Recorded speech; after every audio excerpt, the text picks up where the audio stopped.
Hello guys. तो कैसे हैं आप लोग। तो आज मैं फिर आ गया हूँ आप लोग के लिए एक बहुत ही अच्छी वीडियो। और मैं आज इस वीडियो में बताने वाला हूँ कैरेक्टरिस्टिक ऑफ माइक्रो इकोनॉमिक्स।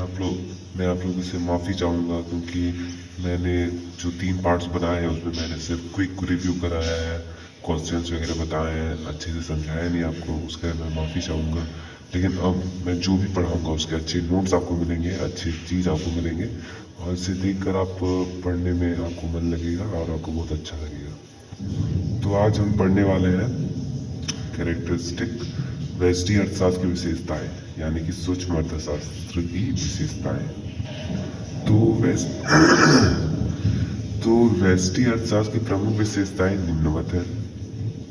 जैसे व्यक्तिगत, फर्स्ट है ये व्यक्तिगत आर्थिक इकाइयों का अध्ययन, मतलब कि study of individual economic units. देखिए सूक्ष्म अर्थशास्त्र की सहायता से व्यक्तिगत आय, व्यक्तिगत उत्पादन, उपभोग, व्यक्तिगत लागत आदि घटकों की व्याख्या की जाती है। मैंने इसे पढ़ के एक बार बता दिया, मैं आपको अच्छे से समझा देता हूँ।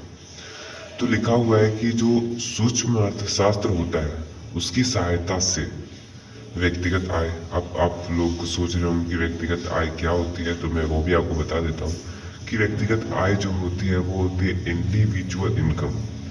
जो भी व्यक्ति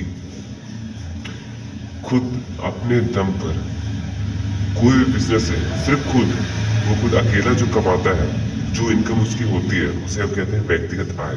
और ये माइक्रो इकोनॉमिक्स है तो इस पे आप जानते हैं कि इंडिविजुअल के बारे में बात होती है।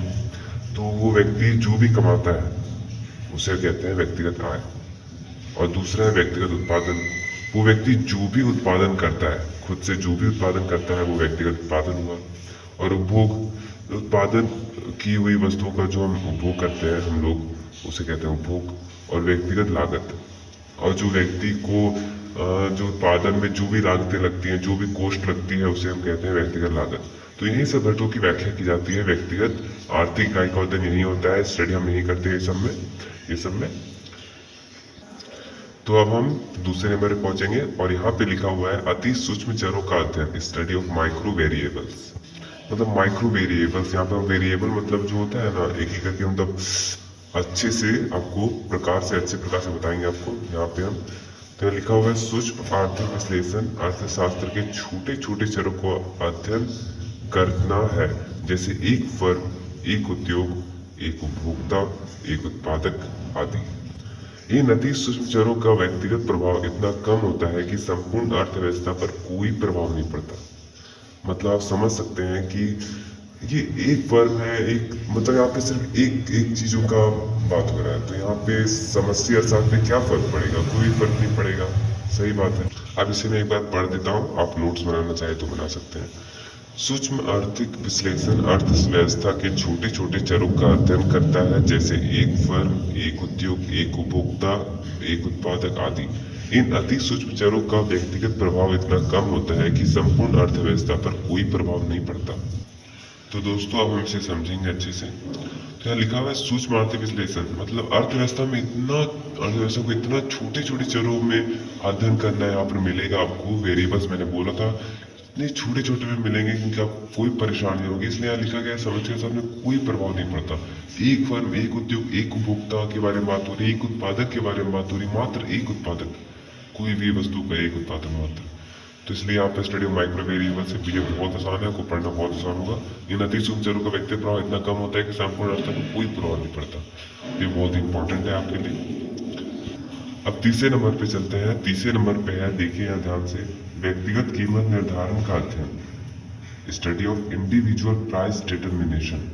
तो यहाँ पे लिखा हुआ है कि सूक्ष्म आर्थिक विश्लेषण में मांग एवं पूर्ति दशांक के आधार पर व्यक्तिगत इकाइयों की कीमत का निर्धारण किया जाता है। यहाँ पे बताया जा रहा है कि मतलब आप लोग मांग जानते होंगे, डिमांड, जो चीज की हम डिमांड करते हैं, मांग करते हैं, और जो वो उसकी पूर्ति करता है। तो दो चीज तो हम लोग जानते हैं, एक देने वाला होता है तो एक लेने वाला होता है। तो मांग वही है, मांग जो करता है वो लेने वाला होता है, पूर्ति जो करता है वो देने वाला होता है। तो इन्हीं दोनों के बीच में के आधार पर जब हम उसकी कीमत का निर्धारण करते हैं तो वही होती है study of individual price determination. Price को हम तय करते हैं जैसे आप कोई भी दुकान में जाते हो तो वहाँ पे आप जैसे मान लो आप आलू लेने गए दुकान, तो वो आपको बोला कि ये 20 रुपए किलो है, तो आप नहीं माने, आप बोले कि नहीं मैं 15 रुपए किलो लूँगा। तो वो धीरे धीरे बात करते करते मान गया कि हाँ 15 रुपए किलो। तो आप लोग दोनों मिल के आप दोनों ने मिलके प्राइस क्या किया, डिटर्मिनेशन किया। तो यही होता है स्टडी ऑफ इंडिया में जब प्राइस डिटर्मिनेशन, हम प्राइस यहाँ पर तय करते हैं। तो गाइस हो गया, ये आज का वीडियो समाप्त होता है। और आज हम लोगों ने पढ़ा क्या, व्यष्टि अर्थशास्त्र की विशेषताएं, कैरेक्टरिस्टिक ऑफ माइक्रो इकोनॉमिक्स।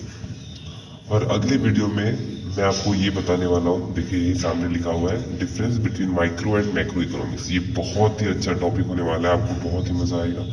अगले वीडियो में मिलेंगे आपसे। और अगर आप इसका नोट्स बनाना चाहते हैं तो मैं टाइम देता हूँ आपको, नोट्स बना लीजिए, स्क्रीनशॉट ले लीजिए। तो guys please subscribe my channel economic show और बने रहिए हमारे साथ, जुड़े रहिए। मिलते हैं अगले वीडियो में, बाय।